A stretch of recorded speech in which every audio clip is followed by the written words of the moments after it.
Have you ever trusted someone completely? So much that you shared your secrets, your laughter, your tears. This is a true life story that happened between two best friends. They had been through everything together. The ups, the downs, the days of plenty, and the nights of nothing. But what happened next changed their lives forever.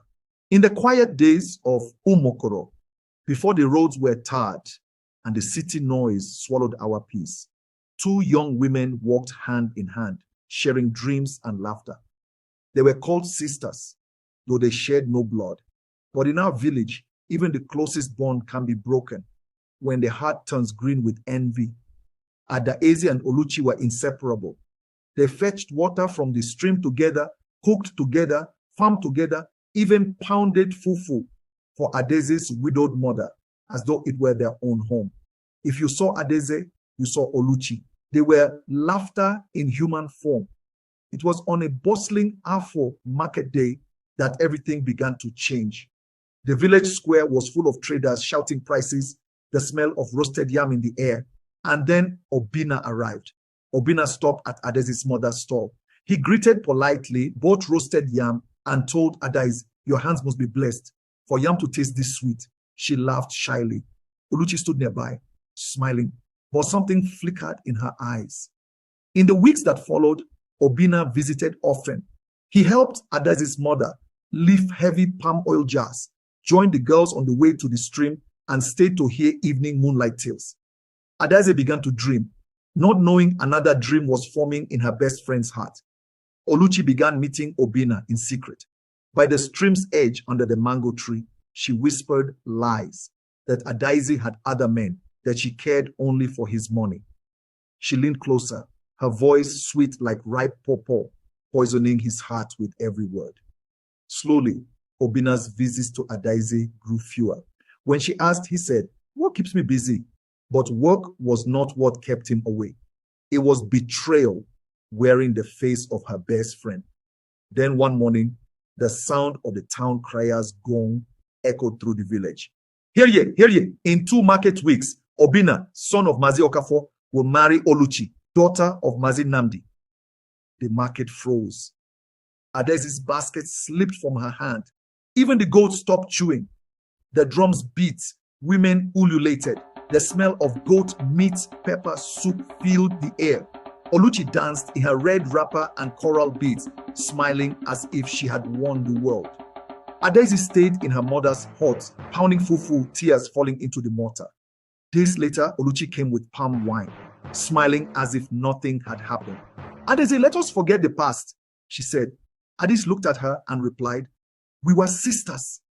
You broke my spirit. Go and enjoy what you took, but do not call me sister again." And so, in the village of Umokoro, 2 sisters of the heart became strangers. The elders say, envy is a sickness no herbs can cure. The Harmattan wind came early that year, carrying dust and silence into Umokoro. Weeks passed after Oluchi's wedding. Adaeze no longer fetched water at dawn. No more laughter under the mango tree. No more moonlight tales shared between friends. Only silence, heavy like fog. But silence in a village is never truly silent. The women at the stream spoke in low voices, their words carried on the wind. Some pitied Adaeze, others called her naive, and a few admired Oluchi for being smart. But they did not know the wound in Adaeze's chest, nor the dreams that had died there. One evening, as the sun melted into the hills, a small boy delivered a folded piece of brown paper to Adaeze's hut. It was from Obina. His handwriting trembled. He wrote, "Forgive me. I was told lies. I see the truth now, but it is too late." Adaeze read the letter twice. Her tears fell freely. But in her heart, a small fire began to burn.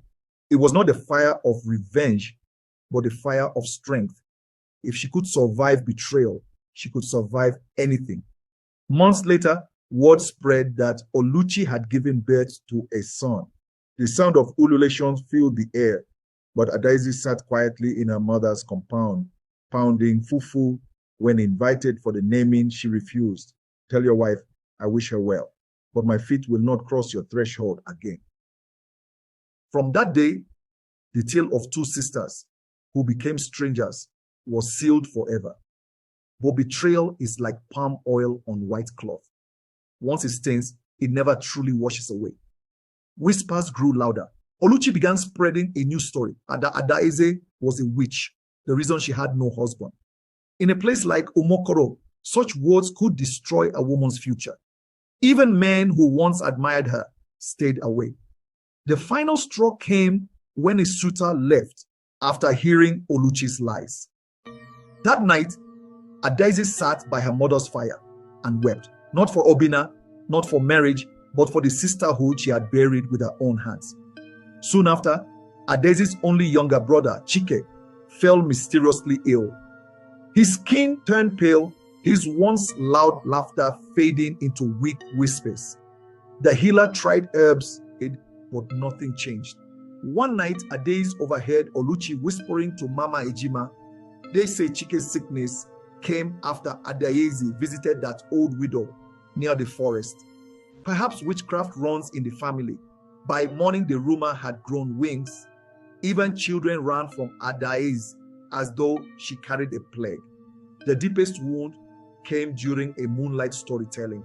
Obina, now Oluchi's husband, laughed loudly and said, "Some people hide their darkness under kind smiles." His eyes flicked toward Adaeze. Laughter rippled through the crowd. But Adaeze carried a secret her enemies did not know. Her late grandmother had given her a beaded anklet, warning her never to remove it. "This will shield you from the evil of jealous hearts." That anklet became her silent shield. Each time Oluchi went to a witch doctor, each time she poured charms at Adaeze's hut, they all backfired. Pots cracked mysteriously, insects died in her mortar, but Adaeze remained untouched. Still, Oluchi did not stop. She visited shrines, carried calabashes of dark liquid, even paid the feared native doctor Okpuru Mimo. But every attempt failed.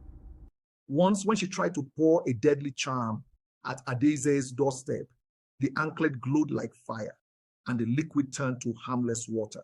Meanwhile, Adaeze's life blossomed. A kind trader named Namdi saw her strength and purity. They married in a joyous celebration, and soon she bore two beautiful children.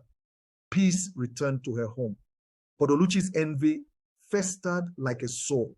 She tried one last deadly charm, but Chike, now recovered, caught her in the forest. The matter was taken to the elders. Before the whole village, the very witch doctor Oluchi had hired confessed, "This woman brought charms to kill Adaeze, but I could not touch her. Her light is too strong." Gasps filled the air. All eyes turned to Adaeze, who stood silently, her anklet gleaming in the sun. Suddenly, Oluchi screamed and fell to the ground, twisting as if invisible flames burned her. "It's burning me! Her fire is burning me!" she cried. Within minutes, Oluchi lay still, her lips frozen mid-confession. The village fell silent. The curse had returned to its sender. From that day, Adaeze was no longer seen as the girl with a shadowed name, but as a woman of divine protection. She raised her children in peace, teaching them, jealousy destroys faster than any sword, but truth and light will always win.